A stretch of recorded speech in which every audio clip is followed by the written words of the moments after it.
इसलिए मुझे लगता है कि 50 साल की उम्र भी बहुत है, 60 साल की तो बहुत ही है। झांसी की रानी कितने साल में मर गई बताओ जरा, मैं ये बताओ। 23 झांसी की रानी जब अंग्रेजों से लड़ी तब क्या उम्र थी? 23 साल की लड़की। आज 23 साल की लड़की कहां है, क्या सोच रही है? और 23 साल की उम्र में वो देश के लिए शहीद हो गई। तो व्यक्ति उम्र से बड़ा नहीं होता, व्यक्ति अपने श्रेष्ठ विचारों से बड़ा होता है। तैयार है बंदा। कुछ लोग रोते हैं, भगवान हमारे ये दिक्कत वो। कर लो ना मेहनत, जी खोल के लगा लो ना दिमाग, कर लो अच्छे काम और फिर तैयार रहो। जियो भी बिंदास और मरो भी बिंदास। रो रो के क्यों मरना है, अच्छे से मरेंगे। क्यों भैया, कैसे मरना चाहिए? पूरा काम कर लो ना। आप 100 साल जिएंगे तो आप बड़े हैं, ऐसा नहीं है। कुछ लोग 10 साल की उम्र में भी इतिहास रच जाते हैं। कुछ लोग ऐसे हैं जो 25 साल में भी इतिहास रच गए। मंगल पांडे को फांसी दी तब क्या उम्र थी? जरूरी नहीं है कि मैं 70 साल में क्यों जीऊं 70 साल। जो मुझे करना था वो मैंने 35 में किया। और नहीं करने वाले 70 साल में भी क्या कर पाए? खा तो रहे हैं, 70 साल में भी खैनी खा रहे हैं, घिस रहे हैं तंबाकू। 70 साल के हैं तब पत्ते खेल रहे हैं। तो तुम पत्ते खेलने के लिए जन्म पाए हो? सिगरेट पी रहे हैं तो सिगरेट पी रहे हैं, सिगरेट। तुम हो तो 50 साल के, सिगरेट पी रहे हो। तुमने पाई तो उम्र 70 साल की, जुआ खेल रहे हो, सिगरेट पी रहे हो, लड़ रहे हो। क्या करोगे इतना जी के?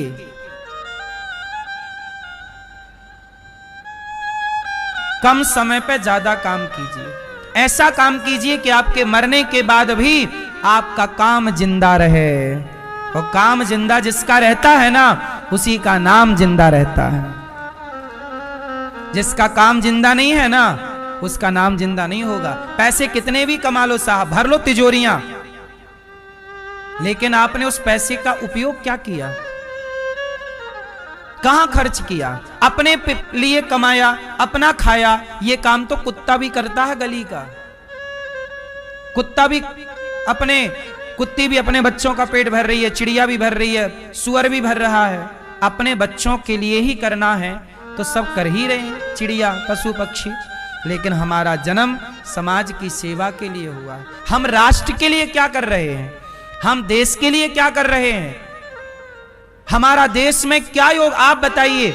ये दास अनिरुद्ध का इस पूरे भारतवर्ष में कुछ परसेंट, 1% नहीं तो एक का आधा, आधे का भी आधा परसेंट तो इस देश में हिस्सा होगा समाज को सही दिशा देने के लिए, समाज को सिखाने के लिए, समझाने के लिए। मैं आपसे पूछता हूं कि आपका क्या योगदान है इस देश के लिए? यूं तो पेट भर के खाए और सो गए पांव पसार के, ये कोई योगदान है? आए, जिए, शादी ब्याह करे और बच्चे पैदा किए और तुम्हारा एक बेटा, और बाप को तुम्हें बड़ा होके तुम्हारा बेटा मार रहा है, तुम्हारा बेटा तुम्हें बड़ा होके गिलास भर पानी नहीं दे रहा, तो तुम्हारा जन्म लेना, तुम्हारा मरना दोनों ही तो व्यर्थ हो गए। तुम्हारी चिता पे जो लकड़ियां जलाई गईं, वो लकड़ियां भी बर्बाद हो गईं, क्योंकि तुमने जीवन में कुछ किया ही नहीं। इसलिए कहता हूं, जियो, बिंदास जियो। मरने से पहले कुछ करो। क्या करोगे? समाज के लिए कुछ करके दिखाओ। तुम्हारे कुछ ऐसे काम होने चाहिए जिससे समाज को सीख मिले। एक व्यक्ति वो है जिसने पोलियो की दवाई बनाई। हमारे देश में पोलियो बहुत था, बच्चे पैदा होते थे, पोलियो रहता था, हाथ काम नहीं करता, पांव का घिसटते थे। किसी डॉक्टर ने पोलियो की दवाई बनाई और पोलियो की दवाई बना के उन्होंने पूरे दुनिया से पोलियो को समाप्त कर दिया। अब बताओ उनका योगदान इस सृष्टि के लिए है कि नहीं? ऐसे वो डॉक्टर थे, उन्होंने पोलियो की दवाई दी। आज भी बहुत सारे डॉक्टर हैं जो मुर्दे को भर्ती कर लेते हैं कि भाई साहब 2 दिन रहोगे, लाओ 20,000 रुपए, लाओ अब जाओ, मर गया। ऐसे भी डॉक्टर हैं जो मुर्दे को भर्ती कर लेते हैं। तो मैं आपसे ये पूछना चाहता हूं कि संसार में आप आए हैं, आपका उद्देश्य क्या है? समाज को आपने दिया क्या? 70 साल आप जिए, मुझे दो जरा 70 साल का हिसाब, और मैं आपको अपने 35 साल का हिसाब देता हूं। मैं आपको अपने 35 साल की उम्र का हिसाब देता हूं कि 35 साल में ये दास ने क्या क्या किया। 310 माताएं गौरी गोपाल में सुखपूर्वक रहती हैं। दवाई चाहे माओ को 1 रुपए की लगे या 10 लाख की, सारी दवाई फ्री में ये दास आपसे भिक्षा मांग मांग के लाके और माओ की दवाई कराता है। जिनके अपने बेटे निकाल देते उनकी सेवा। 150 बच्चे गौरी गोपाल में पढ़ रहे हैं, ऑन रिकॉर्ड जाके चेक कर लो। आपने किसके बच्चे को पढ़ाया? क्यों नहीं पढ़ाया? यदि ईश्वर ने योग्य बनाया था तो किसी बच्चे को तो गोद लेके पढ़ा लेते कि तू पढ़ने में होशियार है, मैं तुझे अपनी तरफ से पढ़ाऊंगी या पढ़ाऊंगा। तेरी बेटी गरीब है, मेरे गांव में गरीब लोग रहते हैं, मैं अपने गांव में भीख मांगा करता था, घर घर जाके। एक टाइम ऐसा था, मैं अपने गांव में देखता हूं कि मेरे गांव में बड़े गरीब लोग हैं। एक बार क्या हुआ, मेरे आंखों के सामने एक घटना घट गई मेरे गांव में। उस समय में भीख मांगता था गांव में, पर मैं कुछ कर नहीं सकता था, तो मैं केवल देख सकता था, तो मैं दर्शक था। तो मैंने क्या देखा वो घटना आपको सुनाता हूं। मेरे गांव के एक व्यक्ति थे, मजदूरी करते थे, उनकी बेटी हो गई 18 साल की। तो उन्होंने गांव के एक बड़े आदमी के पास आकर कहा कि भैया बेटी का ब्याह करना है, हमें 5000 रुपए उधार दे दीजिए। उस जमाने की बात है जब मैं लगभग 12-13 साल का रहा होऊंगा, ये तब की बात है। 5000 रुपए तब बड़ा ही था। भैया 5000 दे दो, बेटी का विवाह है। तो वो पैसे वाले ने कहा, अच्छा मैं भी वहीं बैठा था, मैं बच्चा था। अच्छा मुझे बचपन से आदत थी बड़ों के साथ बैठने की। मैं बचपन में बच्चों के साथ नहीं बैठता था, क्योंकि बच्चों के साथ बैठूंगा तो बच्चों की बातें होंगी, लेकिन बड़ों के साथ बैठेंगे तो बड़ों वाला ज्ञान खोपड़ी में आएगा। जिसके साथ आप बैठते हैं ना, उस तरह का ज्ञान पाते हैं आप लोग। इसलिए आपका बैठना उठना किन के साथ है? शराबियों के साथ बैठना उठना हो जाएगा, बर्बाद हो जाओगे।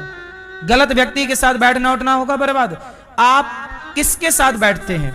कैकेयी माता मंथरा के साथ बैठने लग गई, दुर्योधन शकुनी के साथ बैठने लग गया, और मैं गांव के बड़े लोगों के साथ जो उम्र में बड़े थे, अच्छी बातें करते थे, मैं उनके साथ बैठा रहता था। वो केवल सुनता था, सुनाता कुछ नहीं था। वो आदमी आया, देखो मुझे तब की बात आज भी याद है। वो 5000 में, भैया 5000 दे दो, बेटी का विवाह है। तो उसने कहा 5000 तो दूंगा, पर 3% लूंगा। कितने परसेंट? 3%। वो मतलब वो ब्याज से पैसा दिया करते थे। कहा ठीक है भैया ले लेना, लिख लो। उसने लिखवाया, साइन करा लिया, 5000 दे दिए। अब 5000 का 3% हर महीने चुकाना है। बेचारा मजदूरी करता था, बेटी का विवाह कर दिया। उसने ब्याज सहित 10,000 रुपए चुकाया। कितने रुपए चुकाया? सालों बाद चुकाया। 5000 लिया था, बेटी का विवाह करके आज सालों बीत गए और बाप बेटी के विवाह का कर्जा चुका रहा है। ये बात मैंने जब देखी तो मैंने तभी ईश्वर की तरफ देखा, प्रभु कभी आप लायक बनाओगे ना, सेवा करूंगा। ये बात मैं आपको बताने वाला नहीं था, फिर भी बता रहा हूं, और ये बात बताने की नहीं है, फिर भी बता रहा हूं। जब मैं पहली बार पढ़ने वृंदावन आया, पढ़ लिख के भगवान ने जब समाज की सेवा में लगाया, तो मैंने अपने गांव के लोगों से आज से 10 साल पहले मैंने गांव के लोगों को बोल दिया, सालों पहले बोल दिया आज से, कि तुम्हारी बेटी का जब भी विवाह हो किसी से उधार लेने की जरूरत नहीं, मुझे बताना, सारे बारातियों के भोजन की सेवा फ्री, और बेटियों को धन धान्य जो बन पड़ेगा ये दास देगा। तो हमारे गांव में जितनी बेटियों का विवाह होता है, चाहे वो कोई, चाहे 10 बेटियों का हो, 15 बेटियों का हो हर साल, या 20, हमारा गांव छोटा है तो साल भर में लगभग 10-15 बेटियों का विवाह हर साल होता है, गरीब परिवार की बेटियों का। तो उन सभी बेटियों के विवाह की जिम्मेदारी ये दास की रहती है। मैं यहाँ बैठता हूँ फिर भी सबके लिए भोजन वहाँ पहुँचाना, बारातियों के लिए, और बेटी को धन धान्य जितना अधिक से अधिक हो सकता है ये देता हूँ। क्यों देता हूँ? अब बताओ, मैं जिस गांव में पैदा हुआ, जिस माटी में खेला पला बढ़ा, क्या उस गांव के प्रति मेरी जिम्मेदारी नहीं है? जिम्मेदारी है। अभी मैं गांव गया तो गांव के लोगों ने बोला कि हमारे बच्चे पढ़ने कहाँ जाएं, कोई आसपास बढ़िया स्कूल नहीं है। तब मैंने कहा चिंता ना करना, गांव के लोगों को, क्षेत्र के लोगों को हम एक स्कूल बना के देंगे निःशुल्क, बच्चे यहीं पढ़ेंगे। सबके लिए, सब पढ़ाओ अपने बच्चों को वहां निःशुल्क। अब बताइए कि मैंने जन्म लिया तो मेरा जन्म लेना सफल हुआ कि नहीं? बोलो। इसलिए मेरी मां, आपने भी जन्म लिया है, आपके भी कुछ ऋण है इस धरती पे, पृथ्वी माता के, वो ऋण चुकाओ। अपने को योग्य बनाओ, अपने को काबिल बनाओ, और केवल अपना ही पेट ना भरो, सबके बारे में सोचो। सर्वे भवन्तु सुखिनः सर्वे सन्तु निरामया, तब तो आपका जीवन सफल है। इसलिए मैं समझता हूं कि बस अब मुझे एक स्कूल बना के देना है। अब देखो, वैसे तो मेरी 35 वर्ष की आयु हो गई, अब मुझे लगता है कि अब मैं रहा तो स्कूल बना के देना है वो दूंगा, यदि नहीं भी रहा तो फिर भी मेरा उद्देश्य जीवन जो है वो लगभग पूरा है। अब मुझे कोई कामना नहीं है, कोई इच्छा नहीं है कि मुझे ये और मिल जाए। वो तो परहित के लिए जो जरूरी है वो सोचता रहता हूँ, प्लानिंग करता रहता हूँ। एक स्कूल बनाना है मुझे CBSE बोर्ड का, आप लोग सहयोग करते हो तो हो जाता है। जितना अभी एक स्कूल बनाना है, विद्यालय CBSE बोर्ड का, बच्चे पढ़ेंगे, उसके लिए आप सहयोग करते हैं तो आप करो, नहीं करना है तो आप मत करो, मर्जी आपकी। हमने तो केवल भगवान के चरणों में प्रार्थना रख दी कि स्कूल बना के आप लायक बना दोगे तो बन जाएगा, नहीं तो कोई कामना लेके मर नहीं सकते ना। हम क्या इच्छाएं लेके मरे? जीवन है तो पूरा करने का प्रयास करेंगे, सेवा करने का। पर अब कोई काम है, आप हमसे पूछो महाराज जी अब आपकी क्या इच्छा है? हमारी कोई इच्छा नहीं है। क्या कामना है बताइए? इसलिए कहता हूं दोस्तों, मेरी माँ, मेरी बहनों, अपनी इतनी मेहनत कीजिए, इतना मेहनत कीजिए, अपने को इतना तपाइए कि आप अपनी मेहनत से अपनी सारी इच्छाओं को समाप्त कर दीजिए। पूरी कर लीजिए ना इच्छाएं, पूरी करिए इच्छाएं। इच्छाएं लेके क्यों मरना है? ये जीवन मिला है, आज मिला है, कल मिलेगा, कौन जानता। इसलिए अब इस जीवन में केवल ईश्वर को पाना है। समाज की जिम्मेदारियां पूरी हो गई, जिम्मेदारियां पूरी हुई, अब केवल मन भगवान के चरणों में लगे। अब ईश्वर को पाना है, अब आपके सारे काम पूरे हो गए। तो मेरी माँ, आपकी क्या उम्र है? 45। और कितना आपकी कामना है? 100-200 साल। इसलिए ये मत कहो कि हमें 100 साल जीना है कि 70 जीना है, कि हे प्रभु जितनी उम्र देना है देना, उसी उम्र में इस शरीर से ऐसा काम करा देना कि बस जीवन सफल हो जाए, आना सार्थक हो जाए, है ना। बहुत जीना, मुझे लगता है कि अब काम पूरा हो गया, चलो अपन चलेंगे, तो किसी दूसरे को मौका देंगे ईश्वर। अपन ही सीट भरे रहेंगे तो कौन लोग आएंगे? सबको मौका मिलना चाहिए, इसलिए रिटायरमेंट भी जरूरी है। तो भगवान कृष्ण ने हम आपको केवल ये बता रहे हैं कि जीवन मिला है तो आनंद से जियो, टेंशन फ्री, कोई टेंशन नहीं, टेंशन लेने का नहीं। क्यों लेना है? आप कहते हो टेंशन, काहे टेंशन लेते हो? जो होना है उसे आप रोक नहीं सकते, और जो नहीं होना उसे आप कर नहीं सकते, तो टेंशन किस बात की? तुम्हें मरना है तो तुम्हें मरना ही पड़ेगा, और तुम्हें जीना है तो जीना ही पड़ेगा। मौत के पहले कोई मार नहीं सकता, और मौत आएगी तो कोई बचा नहीं सकता। इसलिए पूरा सिस्टम ईश्वर के हाथ में है, इसलिए अपने आप को ईश्वर के हवाले कर दीजिए, ये समझदारी। हे प्रभु हम आपके, हे प्रभु हम, बोलो मेरी मां, भगवान को आत्मसमर्पण कर दीजिए। हे प्रभु हमें स्वीकार कीजिए, हम क्या दें आपको? कल हमने बोला था क्या पुष्प दें भगवान को, क्या पैसा दें भगवान को? अरे खुद को उठा के अपने आप को स्वयं को ईश्वर के हवाले कर दें। आज भगवान ने गोपियों को बुलाया। गोपियों ने कहा प्रभु सबको छोड़ के आपके लिए आई हैं। भगवान ने कहा पति को ना छोड़ो, पति कैसा हो? पत्नी को ना छोड़ो, पत्नी कैसी हो? जिम्मेदारियां ना छोड़ो, जिम्मेदारियां पूरी करो। पति को छोड़ देना सही है और पत्नी को? आजकल के लोग आपस में लड़ते हैं, भाई भाई लड़ रहे हैं। सबसे ज्यादा इस देश में केस कोर्ट कचहरी में भाई भाई के लड़ रहे हैं। अच्छा मुझे एक बात बताओ, लड़ाई क्यों होती है? आप बताओ, लड़ाई क्यों होती है? झगड़ा कितने कारणों से होता है? झगड़े के कारण कितने हैं भैया बताओ? झगड़े के कारण कितने हैं? झगड़े के कारण कितने भैया बताओ? हाँ, झगड़े की जड़ 3। झगड़े की जड़ मैया कहां चली मेरी मां? झगड़ा करने नहीं, बैठो मेरी मां। झगड़े की जड़ 3 कौन कौन सी? जड़, जोरू, जमीन। जड़ मतलब मूर्खता। झगड़ा कब होता है? जब मूर्ख हो। आप मूर्ख होंगे या सामने वाला, तो झगड़ा होगा। अब जैसे आपको किसी ने गाली दी, कुछ कहा, आपने भी रिप्लाई शुरू, अरे तूने मुझे ऐसा, अरे उसने किया, तुम क्यों उसके पीछे भाग रहे हो?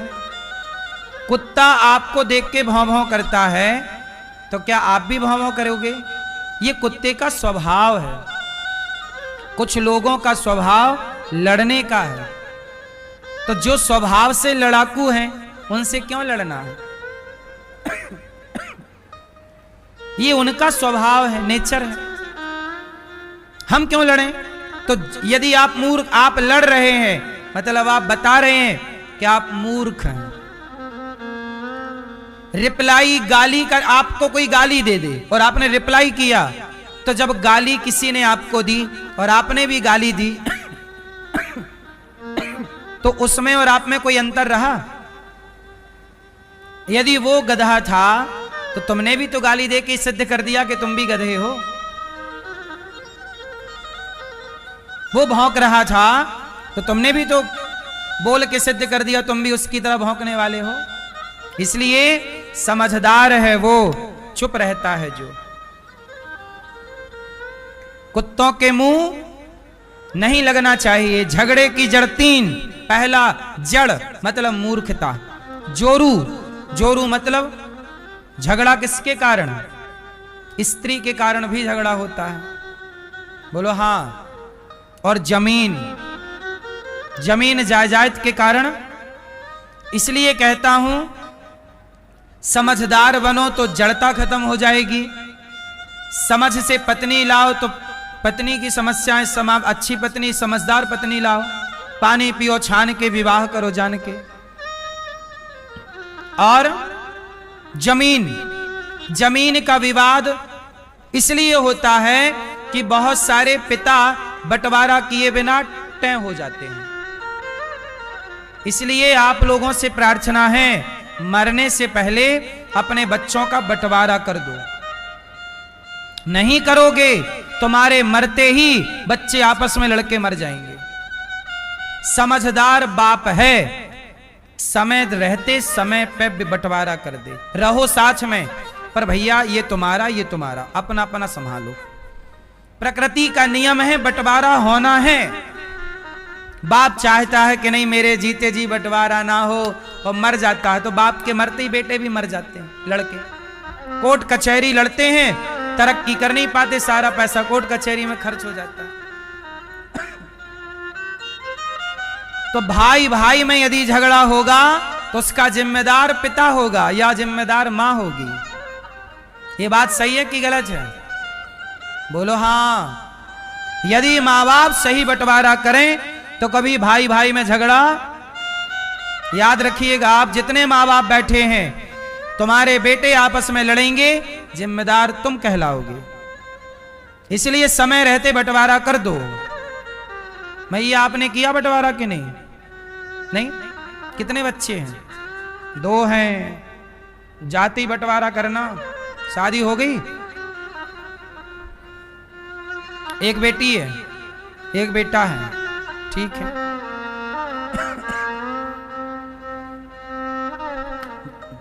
भगवान कृष्ण कह रहे हैं जाओ पति की सेवा करो,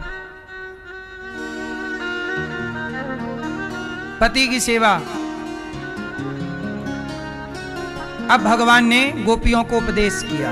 गोपियां बोली प्रभु आप हमारे पति हैं, आपको छोड़कर कहां जाएं। तब गोपियों के साथ भगवान ने रास रचाना स्टार्ट किया। भगवान गोपियों के साथ रास रचाए, तभी गोपियां अभिमान में डूब गईं कि हम कितनी सुंदर हैं, कितनी सुंदर हैं। और जैसे ही अभिमान आया, भगवान गोपियों को छोड़कर अंतर्धान हो गए। भगवान को क्या पसंद नहीं है मेरी मां? बताओ क्या पसंद नहीं है? क्या पसंद नहीं है? अभिमान। क्या पसंद नहीं है? अभिमान। कोशिश करिएगा कि अभिमान ना हो। क्या हनुमान जी को अभिमान था? रावण को अभिमान था? हां। क्या विभीषण को अभिमान था? नहीं था, तो लंका मिल गई। रावण को अभिमान था तो लंका छिन गई। बोलो हां। अभिमान अच्छा नहीं है साहब। अच्छा, एक बार गोपियों को अभिमान आ गया, हम बड़ी सुंदर, छोड़कर चले गए। अच्छा, अभिमान ना आए इसके लिए क्या करना चाहिए? आप मुझे बताओ, मैया चश्मा वाली मैया, आप बताओ अभिमान ना आए ऐसे क्या करें कि अभिमान आए ही ना? क्या उपाय है कि अभिमान ना आए? सब लोग अपना आंसर खोज के रखिए। सबसे पूछेंगे, पहले मैया से। नहीं, ये मैया झोला वाली मैया, बताओ क्या करें कि अभिमान ना आए? हैं? क्या करें? नाचें, गाएं, हंसें, रोएं, क्या करें? भैया बताओ, हमारे चश्मों वाले भैया, अभिमान ना आए क्या करें? आप बताइए। आप क्या करें? इच्छाओं को मारें। अच्छा, जिन्होंने इच्छाएं मार दी, क्या उन्हें अभिमान नहीं आएगा? कई बार इस बात का भी अभिमान होता है कि हमारी कोई इच्छा नहीं है। ये भी एक अभिमान है। क्या करें कि अभिमान ना आए? ये मैया सो रही हैं? ए गई। हाँ मैया,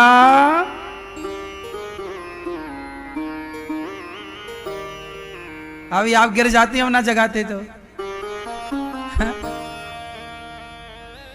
सुनो, अभिमान ना आए क्या करें भैया? हैं? सुनो, मेरे पास एक उपाय है, इसका कहो तो बताऊं। अभिमान ही नहीं आए, मेरे पास एक ऐसा उपाय है कि आप कर लोगे तो अभिमान ही नहीं आएगा। अभिमान नहीं आएगा तो पतन नहीं होगा। बता दूं? आप कहो तो बताऊं? बताऊं? अभिमान ही नहीं आएगा। अभिमान तब आता है जब आप ये समझ लेते हो कि मैं करता हूं। जब आप स्वयं को कर्ता मानते हो, मैंने किया, तब अभिमान आने की संभावना है। लेकिन जब आप खुद को कर्ता मानोगे ही नहीं, कर्ता ईश्वर को मानो। प्रभु जो कर रहे हैं, प्रभु कर रहे हैं। जो ईश्वर दे रहे हैं, वो ईश्वर ही दे रहे हैं। जैसे गौरी गोपाल में सब काम भगवान कर रहे हैं, हम तो भगवान के नौकर बन के रहते हैं यहां। तो भगवान, जब कर्ता भगवान है तो मुझे अभिमान आ ही नहीं सकता। यदि मैं स्वयं को कर्ता मान लूं कि मैं करता हूं, तब अभिमान आएगा। तो आज से आप लोग कर्ता किसे मानेंगे? करते हो तुम कन्हैया, मेरा नाम हो रहा है, मेरा आपकी कृपा से सब काम हो। एक करते कराते ईश्वर हैं, हमें निमित्त बनाते। अच्छा भैया ये बताओ, भैया आप बताओ, आप कितने लोगों का पेट भरते हैं आप? हाँ, 4 लोगों का। दादाजी आप कितने लोगों का पेट भरते हैं?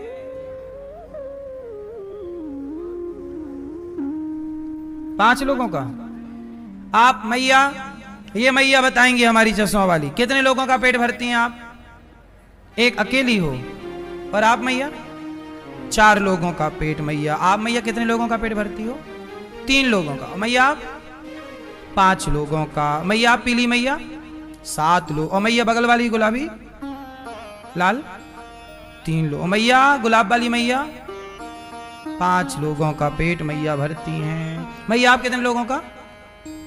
1। अकेली हो। और पीछे वाले टोपी वाले भैया वो पगड़ी लगाए हैं पीले कलर की, तुम कितने लोगों का पेट भरते हो? 4 लोगों का भैया पेट भरते। चश्मा वाले पीले भैया, आप कितने लोगों का पेट भरते हैं? वो चश्मा वाले भैया पीले शर्ट पहने हैं। हाँ देखो मेरी माँ, ये मैया बात करेंगी। ये मैया कितने लोगों का पेट भरती हो मेरी माँ आप? हाँ 2 लोगों का। ये गुलाबी मैया कितने लोगों का भरती हो आप? 5 लोगों का। और ये भैया इस तरह वाले, आप कितने लोगों का पेट भरते हैं? 10 लोगों का। अरे वाह! सोचिए, आप लोग कहती हो मेरी माँ हम 2 लोगों का 5 लोगों का पेट भरते हैं। जरा सोचिए कि जब आप नहीं रहेंगे तो वो 5 लोग बेचारे भूखे ही रह जाएंगे। क्यों? क्योंकि पेट तो आप भरते हैं ना। जब आप होंगे नहीं तो वो तो बेचारे भूखे रहेंगे, क्योंकि पेट तो आप भरते हैं। मेरी मां तुम किसी का पेट नहीं भरती हो, सबका पेट भगवान भरते हैं। सबके पालनहार भगवान है। लेकिन आप लोग क्या बोलते हैं? मैं पेट भरती हूं, मैं खिला, मैं ना भरूं तो पेट ही ना भरे तेरा। सोचो, ये भी अभिमान है। मैं करती हूं, मैं पेट भरती हूं, मैं कमा के लाता हूं, मैं ना कमाऊं तुम भूखे रह जाओ। ये अभिमान से नीचे उतर जाओ साहब। ये घमंड ना करो कि तुम किसी का पेट भरते हो। हमसे भगवान करवाते हैं, हम करते नहीं हैं। ईश्वर हमसे करवाते हैं। इस घमंड को भी त्याग दो कि मैं करती हूं, मैं करता हूं। यही तो मैंने पहले बताया, जो स्वयं को कर्ता मानेगा उसे अभिमान आएगा। और ये पहले बताने के बाद मैंने सवाल पूछा है आपसे कि देखूं कि बात समझ पाए कि नहीं, लेकिन आप तो नहीं समझ पाए। जब हमने कहा कि कर्ता ईश्वर को मानो, किसे मानो? जब ईश्वर करता है तो पेट भरने वाली आप कैसे हो जाएंगी? या आप कैसे हो जाओगे? जब कर्ता उसे मान लिया तो वो भरेगा। आपने बोल तो दिया कि कर्ता ईश्वर है, पर माना नहीं, तो बोलने से क्या होगा? आप बोल दो कि आप प्रधानमंत्री हो तो हो जाओगे क्या? बोलने से कुछ नहीं होता। ऐसे आपने भी बोल दिया झूठी मैया, सब भगवान करते हैं, और बाद में मैं पेट भरती हूं। हाँ,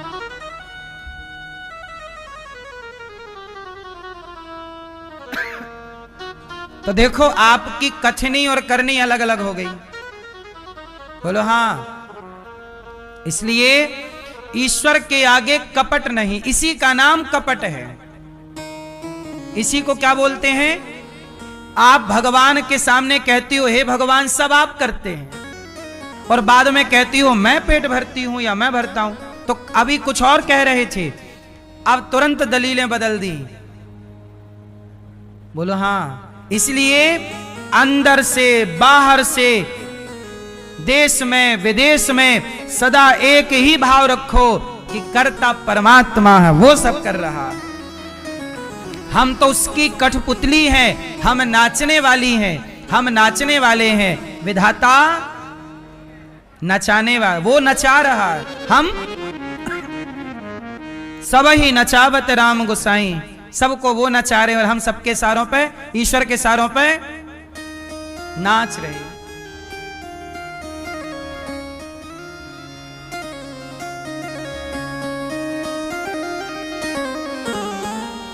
मेरी मां, एक कुत्ता बैलगाड़ी के नीचे नीचे जा रहा था। काहे के नीचे नीचे? एक बैलगाड़ी थी, किसान की छकड़ा बोलते हैं, गुजरात में क्या बोलते हैं? बैलगाड़ी बोलते हैं ना, छकड़ा भी बोलते हैं, कहीं कहीं छकड़ा, छकड़ा समझ। चलो बैलगाड़ी, एक बैलगाड़ी थी, बैल चला रहे थे। नीचे नीचे ना किसान लोग खेत में ले जाते हैं बैलगाड़ी, सामान अमान, लकड़ी, दलहन, अन्न वन्न लाते हैं। कुत्ता पालतू था किसान का, कुत्ता भी ना बैलगाड़ी के नीचे नीचे चलता। एक दिन गधा गुजरा बगल से, तो गधे ने कुत्ते से बोला, भाई राम राम। कुत्ता बोला राम राम। कहो गधा कैसे हो? जा रहे हैं बोझा ढोने। तो गधा बोला, कहो कुत्ता भाई साहब आप कैसे हो? कुत्ता बोला, ठीक हो पर जिम्मेदारी ज्यादा है। क्या जिम्मेदारी है? अरे बोले मालिक ने आजकल गाड़ी मेरे कंधे पे रख दी है और गाड़ी मैं चला रहा हूं। गधा बोला, गाड़ी आप नहीं चला रहे हैं भाई साहब, गलतफहमी हो गई, गाड़ी बैल चला रहे हैं, बैल। कुत्ता बोला, नहीं ये बैल हमारे बॉडीगार्ड हैं, हमारी सुरक्षा में है, ये गाड़ी वाड़ी नहीं चला रहे हैं, आजकल मालिक को हम पे ज्यादा भरोसा है। तो गधा बोला, यदि गाड़ी आप चला रहे हैं तो आप रुकिए, स्टॉप। कुत्ता रुका तो गाड़ी, संयोग देखिए गाड़ी भी रुक गई अकस्मात। गधा बोला चलो गो, तो गाड़ी भी अकस्मात चल पड़ी। अब तो कुत्ता और छाती फुला के, हाँ जी मैं ही चला रहा हूं। अब आप लोगों से सवाल है, गाड़ी कौन चला रहा था, बैल कि कुत्ता? बोलो। हाँ, गाड़ी तो बैल ही चला रहे थे, ये कुत्ता झूठे ही अपनी छाती पीट रहा, मैं। ऐसे ही सबकी गाड़ियां भगवान चलाते हैं, आप झूठे ही अपनी छाती पीटते रहते हो, हमने ये किया, हमने ये किया, मैंने ये किया, मैं। इसलिए बकरों की संख्या ज्यादा है। जो मैं करता रहता, अगले जन्म में क्या बनेगा? मैं। वही बकरा बन जाता, पर उसकी गर्दन टै। तभी तुम्हारी गर्दन कटती है। इसलिए मैं नहीं, मैं क्या मैं क्या बोलेंगे? तू ही तू। बकरे के चमड़े से कपड़ा वाला ना वो बनाता है ना, कपड़ा जो रुई नहीं साफ करते, वो रजाई भरने वाले, वहां पर एक चमड़े का प्रयोग होता है, बकरे का ही चमड़ा लगता है, उसे कुछ कहते हैं, उससे आवाज आती है, तू ही तू, तू ही तू, तू ही तू, तू ही तू, तू ही तू। आप लोगों को उसका नाम बताओ, बता सकते हैं? हमें नाम अभी विस्मरण है। जैसे लोहार की धोकनी होती है, कुम्हार का चक्का होता है, ऐसे वो नहीं, कपड़ा बनाने वाले को क्या जुलाहा क्या बोलते हैं, उनके पास होती है, वो रजाई भरते हैं। हाँ, वो ना उसमें एक चमड़े की वो लगती है, उससे आवाज आती है, तू ही तू, तू ही तू। जब तक बकरा जिंदा था बोला मैं ही मैं, मर गया तो क्या बोला? तू ही तू, तू ही तू। इसलिए मैं को डिलीट करो और ईश्वर को, हे प्रभु तू ही तू, तू ही तू, जो कर रहा है तू ही तू, जो हो रहा है तू ही कर रहा है, हम तो तेरी कठपुतली हैं। अभिमान किसी बात का ना, 4 पैसे दिए हैं और झुक जाओ। आम का पेड़ फलों से भरता है और झुक जाता है। जितना ईश्वर दें उतने सरल बनो, नम्र बनो। ईश्वर की कृपा है, आपको ईश्वर ने इसलिए दिया है कि आप किसी को दें, आप किसी के साथ अच्छा करें। इसलिए नहीं दिया कि सारा ले जाके तिजोरियों में जमा कर दो।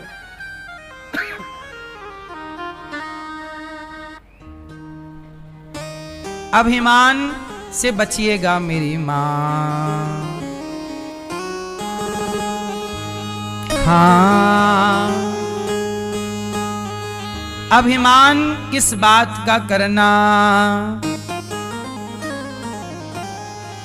हाँ,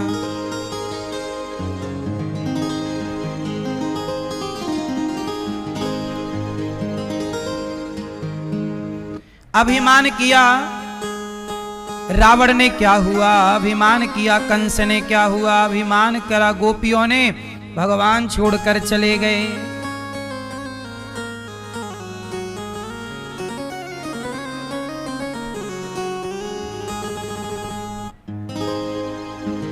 जिसने अभिमान किया है उसका हाल जाकर देख लो।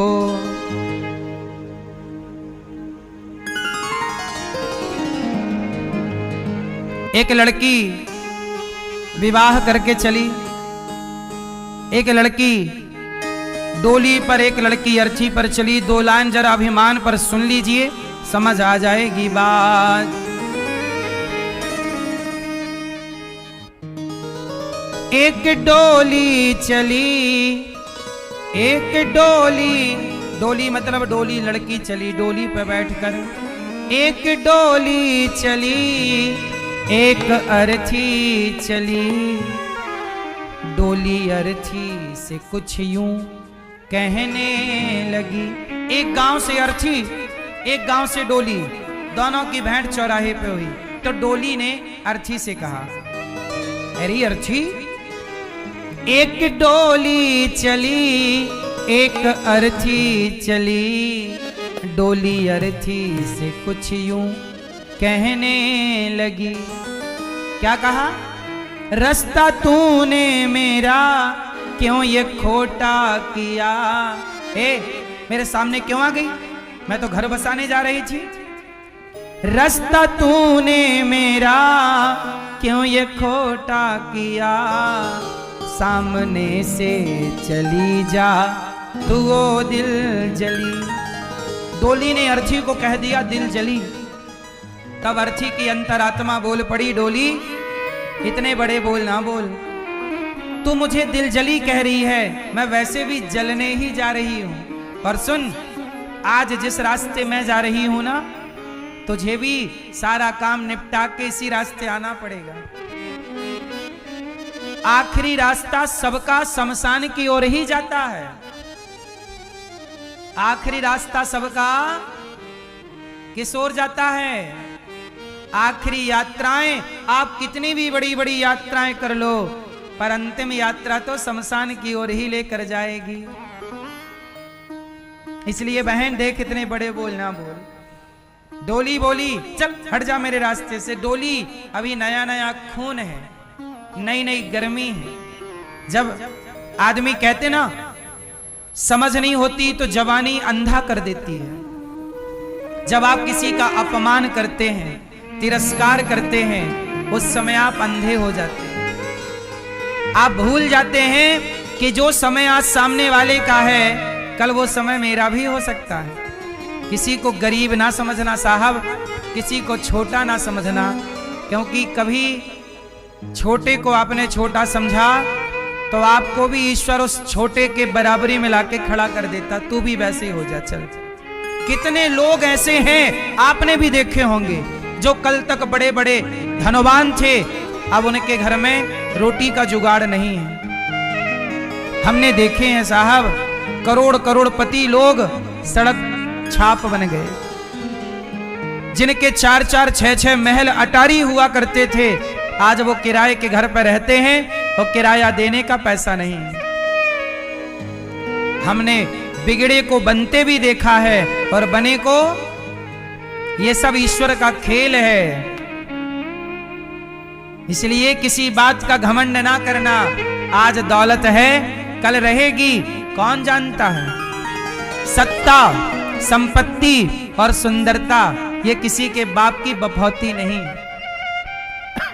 सत्ता आज है, कल रहे ना रहे। संपत्ति आज है, कल रहे ना रहे। सुंदरता आज है, कल रहे ना रहे, क्योंकि ये सब परिवर्तनशील चीज है। आज है संपत्ति, उसका सदुपयोग करो। घमंड में ना रहो कि मेरे पास है।